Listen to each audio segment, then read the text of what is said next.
We have a lot of clients who come to us and a lot of cases that come to us involving a lot of conflict and continued need for communication between exes. Now, this is something that, again, if people can use collaborative process for something as high stakes and important like an asset as a child is, then they can usually find a way to cooperate. But finding cooperation outside of collaborative process when there's litigation can be very difficult. And so something that I would suggest is a parenting app. However, follow court orders for your parenting app. I see a lot of people, a big mistake, trying to use the parenting app as a means to document for their case the other parent's problems and mistakes. Remember, if you can't do it in real life, the parenting app is an extension of real life. It doesn't mean that you get to use the parenting app as a way to sort of bootstrap the claims. And so that's something that I would think that people would know, but too often we run into it. So co-parenting apps are apps where they're platforms where people can communicate, and it measures tone, it measures temperature, it measures it sort of the interaction is measured in a way and edited or toned down or called out so that the two parents don't find a format for even more conflict, unneeded conflict in the middle of an already high conflict situation. Parenting apps are wonderful if used correctly. Something that we typically see and we run into, we use in court quite often, is the absence of the use of those apps in a way that was court ordered and envisioned by the court.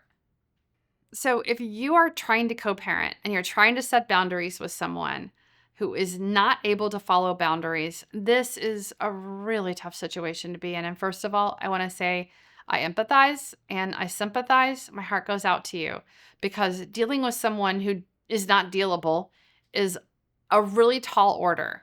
So first, cut yourself some slack. And second, let's find a way to get past that. We have to find a way to compartmentalize that person.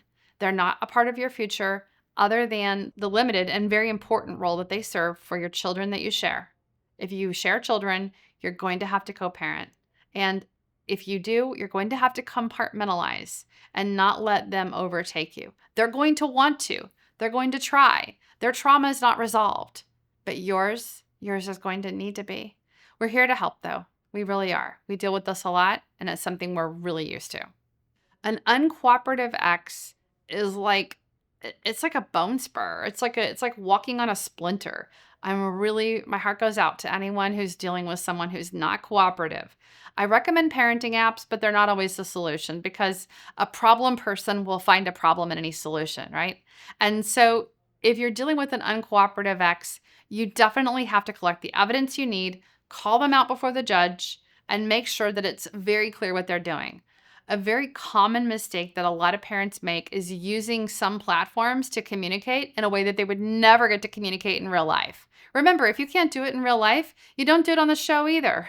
And so you have to kind of keep things real wherever you are. You've got to follow court orders. You've got to communicate with the other person in a way that's respectful. That is a really hard thing for some people to do. And at some points, you just have to go to the judge and you have to call that out. You have to identify the problem and make sure the judge understands so that new orders can be in place. And what I typically see judges do is at some point, they eventually require one person to not be able to communicate at all or only communicate through a very limited format. Sometimes that's what's necessary.